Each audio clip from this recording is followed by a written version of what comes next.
Masih di Sapa Indonesia Malam bersama saya Friska Clarissa. Mahkamah Konstitusi memutuskan anggaran program makan bergizi gratis harus dipisahkan dari anggaran pendidikan dalam APBN. Permohonan nomor 40 yang diajukan oleh mahasiswa mempersoalkan keterbatasan fasilitas pendidikan akibat anggaran pendidikan dialokasikan untuk program MBG. Pemohon menilai anggaran MBG, anggaran dari BGN meningkat dan diambil dari pos pendidikan sekitar sepertiga dari anggaran pendidikan nasional. Putusan MK yang meminta anggaran MBG dipisah dari anggaran operasional pendidikan harus dilaksanakan paling lambat 2 tahun setelah putusan dibacakan. Mengabulkan permohonan para pemohon untuk sebagian.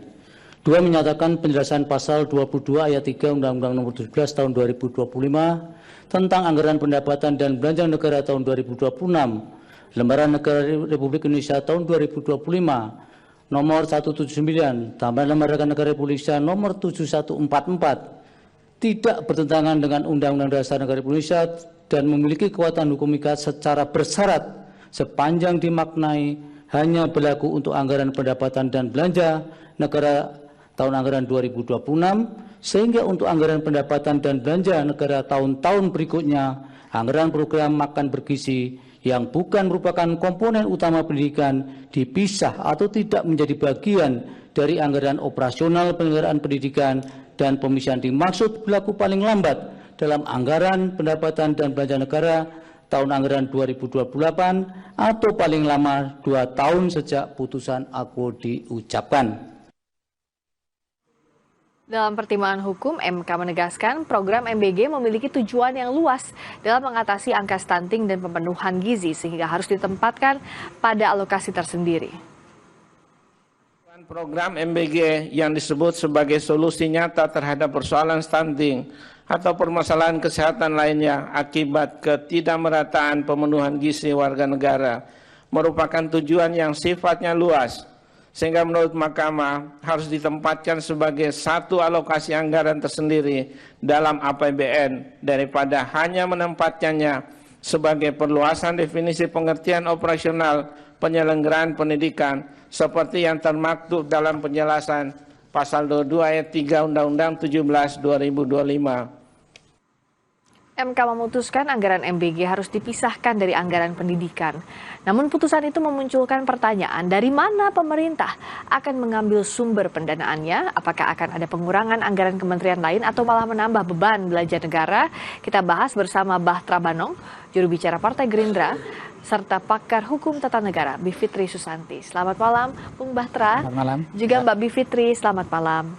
Selamat malam, Mbak Bivitri. Saya ke Mbak Bivitri, dengan putusan MK ini, artinya apa yang harus dilakukan pemerintah dalam waktu dekat menyiapkan jelang anggaran tahun 2028 agar MBG dipisahkan dari anggaran pendidikan? Anggaran tahun 2028 itu belum mulai dibahas. Jadi ini memang putusan yang sangat-sangat kompromis, karena sebenarnya Mbak, kalau dalam pembahasan APBN itu ada siklus anggaran yang fix karena sistemnya sendiri beda dengan legislasi biasa. Jadi anggaran tahun 2028 itu baru akan dibahas tahun depan. Ya. Nah, sementara kalau kita cermati sebenarnya putusan itu berbunyi dia conditionally konstitusional. Artinya sebenarnya dianggap konstitusional sepanjang dimaknai tambahan untuk MBG itu hanya bisa berlaku untuk yang tahun ini. Tahun depan boleh saja 20% atau lebih dari MBG tetap masuk anggaran pendidikan, tapi anggaran pendidikannya berarti tidak boleh diganggu 20%-nya, sehingga bisa ditafsirkan kalau mau ada MBG katakanlah 5%, maka anggaran pendidikannya 25%. Kalau MBG-nya mau 7%, maka anggaran pendidikannya 27%. Ya. Nah, baru full keluar dari 20% tahun 2028. Jadi di titik ini sebenarnya yang perlu dilakukan adalah untuk APBN 2027 supaya anggaran untuk MBG itu tetap masuk sebagai kategori anggaran pendidikan, tapi dia harus di atas atau berbeda dari 20% yang harus kategorinya dana operasional pendidikan. Sebenarnya maknanya itu. Tidak mengganggu dana operasional pendidikan 20%, harus di luar itu. Nah, tapi apakah bisa dipahami, Kak? Bagaimana Mbak Bivitri, silakan, tadi terputus. Iya, iya, lanjut dulu karena tadi agak Oke, putus. Silakan, baik. silakan. Saya ke Bung Batra dulu. Nah, kita tuh punya nggak anggarannya? Pemerintah punya atau tidak anggarannya? Kalau harus di luar alokasi 20% dana pendidikan, nggak mengotak-ngatik anggaran pendidikan 20%. Pertama mungkin Mbak, kami ingin mempertegas bahwa gugatan dan kemudian putusan 40 tahun 2026 ini, kalau kita lihat yang digugat di sana kan bukan soal program MBG-nya. MK tetap mengatakan bahwa MBG adalah program yang konstitusional dan tidak dipermasalahkan sama sekali. Memang yang menjadi dikabulkan Anggarannya sebagian yang itu konstitusional. adalah kemudian bagaimana agar terjadi pemisahan anggaran MBG ini dengan kemudian tidak mengambil pos pendidikan. Tetapi kan di sana juga kalau kita lihat bahwa putusan ini juga tidak mewajibkan juga untuk melakukan pemisahan. Kalau misalnya pemerintah pada akhirnya misalnya bisa menambahkan pos anggaran pendidikan ini terus kemudian MBG-nya displitkan di sana, itu juga tidak jadi soal dan kemudian diberi batas waktu. Saya pikir akan batas berlakunya sampai 2028. Artinya kan pemerintah juga punya kewenangan, punya juga fleksibilitas untuk kemudian melakukan penyesuaian-penyesuaian, dan itulah yang dilakukan oleh Pak Prabowo sekarang. Bagaimana menyisir anggaran-anggaran yang selama ini dianggap tidak efektif, tidak efisien dari berbagai kementerian lembaga, dan bahkan kami pun misalnya di Komisi 2 melalui Kementerian Dalam Negeri, bagaimana terus melihat anggaran-anggaran atau program-program kerja OPD-OPD di daerah ini betul-betul dipelototin agar dia lebih tepat sasaran, tidak ada pemborosan anggaran, efisiensinya terus dikedepankan dalam rangka untuk bagaimana program-program yang sifatnya program strategis ini bisa berjalan dengan maksimal. Dan kita punya tentunya alokasinya atau enggak? Kalau sekarang kan efisiensi, tapi anggaran MBG-nya masih dialokasi dana pendidikan ya, yang kalau kita lihat ya di itu, perjalanan awal pemerintahan Presiden Prabowo, kita bisa menghemat sekitar kurang lebih 300 triliun. Di mana diambil pos-pos itu, ya disitulah penghematan anggaran kementerian lembaga yang tadinya misalnya perjalanan dinas yang tidak seharusnya ya tidak berkorelasi langsung dengan pelayanan publik, tidak berkorelasi dengan pembangunan masyarakat, misalnya anggaran-anggaran ATK yang tidak penting itu, karena kan sekarang kita udah medianya kan lebih kita banyak menggunakan teknologi, tidak seharusnya menggunakan ATK-ATK yang ini, itu semua diambil pos-posnya sehingga pengurangan-pengurangan anggaran yang tidak tepat sasaran ini bisa dialihkan kepada program-program strategis pemerintah yang sedang digagas oleh Presiden Prabowo. Belum lagi kalau kita bicara misalnya ya, banyaknya peristiwa-peristiwa ya, Pak Prabowo pengen agar pengelolaan sumber daya alam kita betul-betul tepat sasaran, di mana misalnya perusahaan-perusahaan yang kita anggap selama ini ya membayar pajaknya di bawah kategori misalnya kita sering sebut, Pak Prabowo sering menyampaikan dalam pidatonya ada istilah under invoicing lah segala macam. Itu semua bisa dimaksimalkan untuk kemudian bagaimana bisa menggunakan anggaran itu untuk dipergunakan untuk program strategis Presiden Prabowo. Pemanfaatan alokasi anggaran efisiensi dari berbagai pos ini menurut Mbak Bivitri sejauh ini efektif atau tidak? Kalaupun di 2028 apa yang harusnya berbenah dari sisi pemerintah? Ya, pertama gini yang harus diluruskan, jangan sampai ada kesalahan persepsi. Yang diputus oleh MK itu hanya alokasi anggaran dari kewajiban 20% untuk anggaran pendidikan. Jadi bukannya MK menyetujui MBG ya, jadi jangan keliru di soal itu. Karena MK memang tidak memeriksa kebijakan yang konkret. Jadi kalau pertanyaannya apa yang mesti dilakukan, saya kira kan sebenarnya dalam situasi hari ini pun MBG itu programnya anggarannya terengah-engah sekali ya, makanya kemudian sampai pajak itu digalakan luar biasa, dan kemudian juga pemeriksaan pajak kendaraan bermotor dan lain sebagainya. Soal anggarannya itu Mbak, saya kira silakan diperdebatkan dalam konteks ekonomi, tapi buat saya yang terpenting adalah keinginan Mahkamah Konstitusi. Saya balik ke Mahkamah Konstitusinya ya, kalau soal anggaran mesti nanya sama Kementerian Keuangan tuh ya, bahwa MK menegaskan memang tidak seharusnya yang namanya makanan bergizi gratis itu dikategorikan sebagai pendidikan, karena dia memang bukan persoalan pendidikan. Cuma MK ini sangat-sangat kompromis, jadi putusan ini buat saya agak lembek ya, sehingga dia bilang ya udah deh kita kasih waktu sampai 2028. Sehingga tafsiran saya ketika melihat bagaimana MBG ini diperlakukan, begitu banyak peluang korupsi,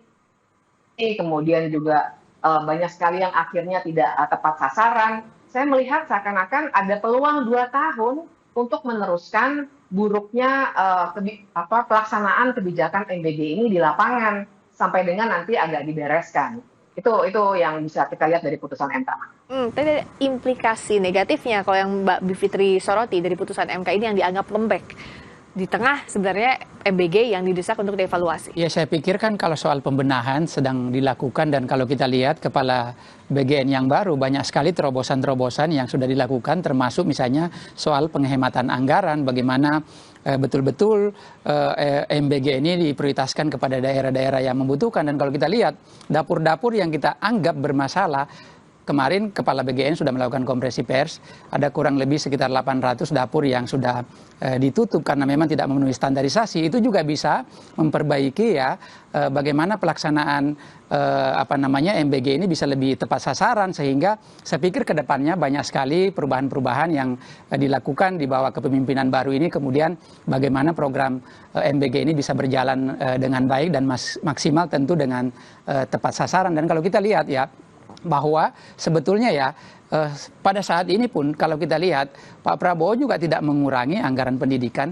Banyak sekali sekolah-sekolah yang sudah diperbaiki oleh beliau, infrastruktur lain, dan itu bagian dari anggaran pendidikan semuanya. Dan kalau kita lihat sekarang sedang berjalan ya, baik itu program MBG-nya sendiri, begitupun program-program infrastruktur sekolah yang sudah diperbaiki oleh pemerintahan Prabowo, sangat jauh berbeda dengan pemerintahan sebelumnya. Nah, inilah menjadi PR kita bersama agar baik itu anggaran pendidikan, anggaran MBG-nya harus betul-betul tepat sasaran, sehingga kemanfaatannya bisa dinikmati oleh seluruh masyarakat sebagaimana apa yang menjadi harapan Presiden Prabowo tentunya. Nah, tentu di sini kita tidak bicara soal angka detail teknisnya karena itu ranahnya ekonomi, tapi dari sisi hukum sebenarnya kan untuk MBG ini dari awal ada kebijakannya, yang dituntut adalah evaluasi dari payung hukumnya.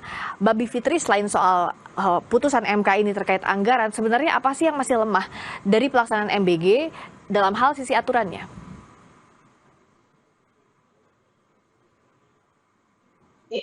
Desain MBG ini dari awal memang banyak permasalahan mendasar ya.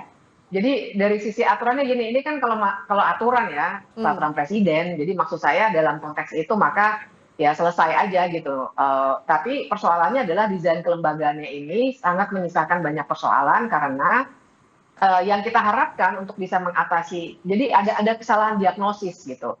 Kalau misalnya dikatakan masalahnya adalah stunting, maka kan seharusnya benar-benar didesain supaya bukannya pekerjaan atau pemberian makanan yang sifatnya top down, sehingga juga banyak sekali masalah keracunan dan lain sebagainya, tapi kenapa tidak diberikan kepada masing-masing sekolah dengan situasinya masing-masing. Plus kemudian dianalisis dengan keterbatasan anggaran itu, kira-kira daerah mana saja yang mestinya menjadi prioritas. Kalau ini kan tidak. Bahkan juga dilakukan untuk anak-anak yang sudah SMA, yang artinya untuk tujuan pengentasan atau mengatasi masalah stunting juga sebenarnya tidak tepat sasaran.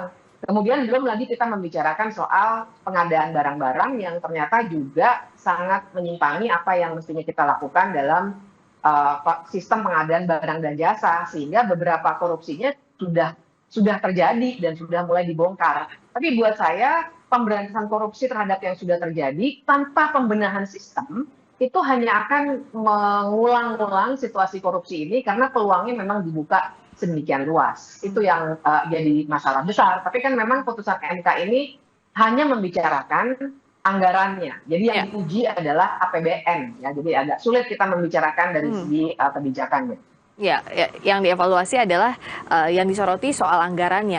Tapi apakah pemerintah di titik ini merasa ada salah diagnosis di MBG dan apa yang dilakukan untuk perbaikan? Mulai dari payung hukum hingga pelaksanaan kebijakannya. Sesaat lagi di Sapa Indonesia Malam. Kami kembali.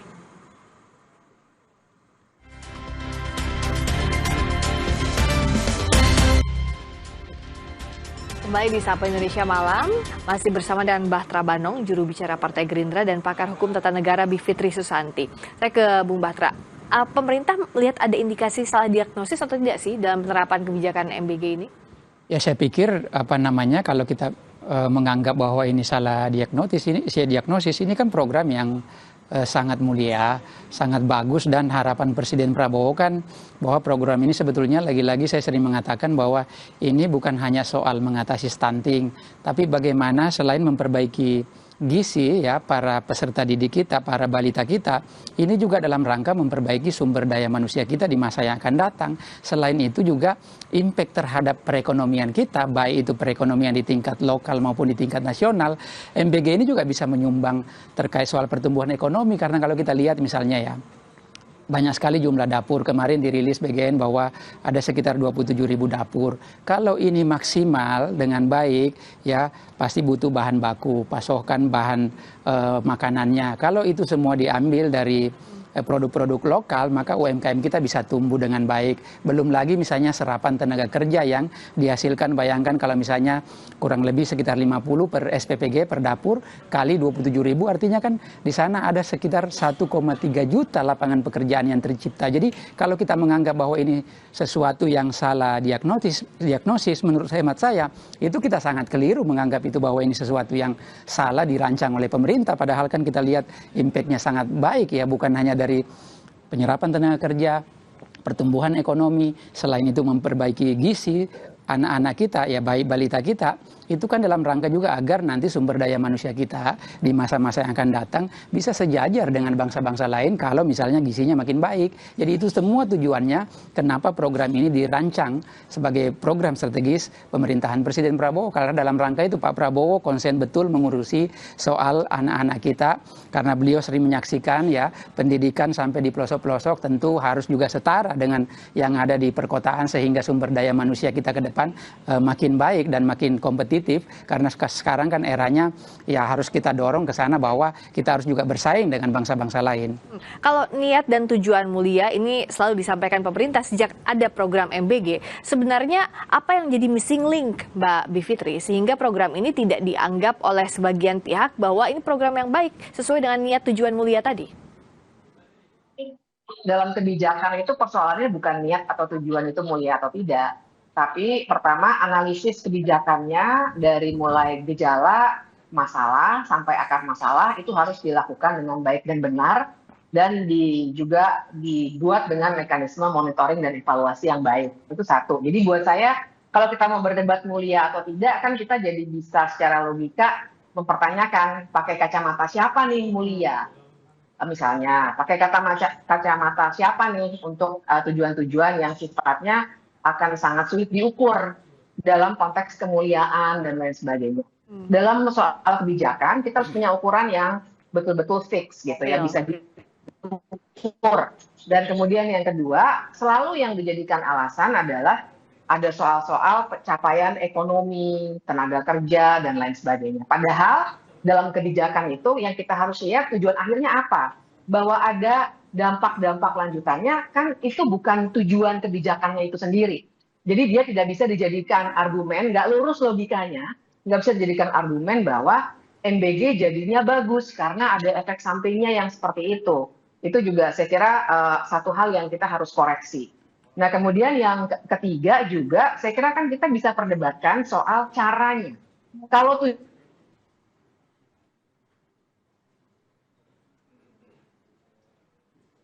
tujuannya adalah caranya seperti apa? At what cost kita mau melakukan itu? Apakah caranya baik dan benar atau tidak? Itulah gunanya biasanya ada analisis kebijakan. Nah, jadi kalau misalnya tujuannya adalah untuk menaikkan gizi, mencerdaskan kehidupan bangsa, bagaimana kita bisa menilai ketika dalam banyak persoalan, dan ini datanya banyak sekali, masih banyak anak-anak yang pergi ke sekolah saja harus menentang bahaya, menyeberangi jembatan yang sangat tipis. Itu banyak sekali ceritanya, dan datanya juga ada, bukan hanya cerita yang sifatnya anekdotal. Nah, bagaimana menjustifikasi itu semua? Apalagi dalam konteks putusan Mahkamah Konstitusi ini, yang sering juga atau yang diungkapkan oleh para saksi waktu itu adalah guru-guru itu ada yang di Sumedang, guru honornya Rp50.000 per bulan. Ada yang Rp300.000 per bulan. Bagaimana kita memikirkan kecerdasan anak-anak bangsa kita ini bisa akan lebih baik kalau kesejahteraan guru, kondisi mereka untuk pergi ke sekolah, dan lain sebagainya, itu justru diabaikan supaya uangnya bisa dialokasikan untuk MBG. Padahal tadi pelaksanaan MBG ternyata begitu banyak celah yang hanya memberikan proyek-proyek ini kepada pihak-pihak, ya kita tahu sendiri ya, kepolisian itu banyak sekali, kemudian TNI banyak sekali, dan lain sebagainya. Jadi itu kelihatan sekali tidak imbangnya. Justru dalam proses menuju putusan MK ini, kita belajar banyak sekali, saya kira itu juga sudah viral ya, kesaksian banyak sekali guru yang ternyata kondisinya mana bisa dia mengajar ketika dia harus nyambi untuk jadi ojol atau nyambi jualan kue dan lain sebagainya, karena bahkan mereka tidak bisa mencukupi kehidupan mereka sendiri. Dan tambah beban lagi, itu juga waktu itu saya hadir karena saya sebagai pihak terkait, ada yang juga menceritakan guru-guru nambah beban. Kenapa? Karena dia harus memberesin ompreng MBG, membuang makanan sisa yang ternyata basi atau tidak dimakan oleh siswa, sehingga akhirnya waktu yang harusnya dipergunakan untuk membuat materi pengajaran itu juga sangat-sangat berkurang. Nah, jadi di sini kita udah bisa melihat nih, apakah benar tujuan itu yang katanya mulia bisa dicapai dengan cara yang seperti ini. Jadi tujuan sama cara dalam mengimplementasikan kebijakan itu memang harus diukurnya harus lebih jelas, tidak bisa dengan klaim kemuliaan saja. Caranya ini disoroti harus benar juga kalau tujuannya baik. Yang mengemuka tadi Mbak Bivitri sudah sampaikan kesejahteraan guru misalnya. Jangan sampai alokasi anggarannya ke sana semua, efisiensi untuk MBG, sementara kesejahteraan guru yang mengemuka pada saat sidang Mahkamah Konstitusi ini tidak diperhatikan. Bagaimana agar anggaran ini jalan juga, tidak harus menunggu sampai anggaran berikutnya untuk kesejahteraan guru honorer? Ya, sebetulnya kan kita memang harus melihat secara komprehensif ya. Harus dipahami juga ya bahwa program MBG ini kan tidak murni duit pemerintah. Di sana juga ada swasta. Misalnya yang bangun-bangun dapur kan bukan pakai duit pemerintah. Artinya sebetulnya pemerintah juga dibantu oleh pihak-pihak, baik itu pihak yayasan ataupun individu-individu yang kemudian menginvestasikan duitnya. Nah, kalau pembangunan infrastruktur ini, Mbak, tentu kan karena pos-pos anggaran kita kan sudah ditentukan. Tidak bisa misalnya langsung tahun ini kita bangun sekolah semua, kan ada pos-posnya masing-masing. Bahwa kemudian MBG tetap berjalan karena di sana juga ada investasi swasta, kemudian yang bangun dapur-dapur yang membantu pemerintah. Tapi di sisi lain juga pemerintah menunaikan kewajibannya sebagaimana apa yang termaktub dalam Undang-Undang Dasar kita, bahwa bagaimana ya infrastruktur pendidikan ini juga harus diberesin, dan Pak Prabowo melakukan itu. Termasuk kesejahteraan guru. Termasuk kesejahteraan guru. Guru honorer. Guru honorer yang misalnya kami di Komisi 2 sekarang mendorong agar bagaimana guru-guru honorer kita ini supaya diambil alih bebannya oleh pemerintah pusat, dicarikan jalan keluar. Karena ini kan permasalahannya kan bukan permasalahan yang muncul di era Pak Prabowo. Ini permasalahan yang berlarut dari waktu ke waktu, dari zaman ke zaman, terus kemudian ini semualah yang dibereskan oleh Pak Prabowo. Tentu harus ya kita bedah secara satu persatu persoalannya, karena memang kita kan pemerintah ini tidak misalnya mau bangun sekolah semuanya, anggarannya semua dialihkan ke sekolah, kan nggak begitu juga. Ada pos-pos anggaran kita yang tentu sudah ditentukan oleh APBN kita. Sekian tahun ini untuk bangun sekolah, sekian tahun ini untuk menambah misalnya pos-pos membiayai guru-guru kita, sekian tahun ini untuk membiayai bagaimana peserta didik kita agar fasilitasnya makin baik. Dan itu semua saya pikir dilakukan oleh pemerintahan Presiden Prabowo, bahwa di sana ada program MBG yang tentu ini tidak pemerintah murni, ada campur tangan swasta kemudian yang membangun dapur-dapur untuk membantu pemerintah untuk memuluskan program ini. Ini juga bagus semua secara bersinergi berjalan, tapi tidak mengurangi tadi pos-pos yang terkait soal kualitas pendidikan kita di masa depan. Itu yang penting, kualitas pendidikan termasuk kesejahteraan guru honorer yang disuarakan sejak jauh-jauh hari. Jangan sampai ini dilupakan dengan program prioritas, salah satunya makan bergizi gratis. Terima kasih Bung Bahtera Bano. Terima kasih. Juru bicara Partai Gerindra. Terima kasih juga sebelumnya ada Bivitri Susanti, dosen tata negara, sudah hadir di Sapa Indonesia Malam.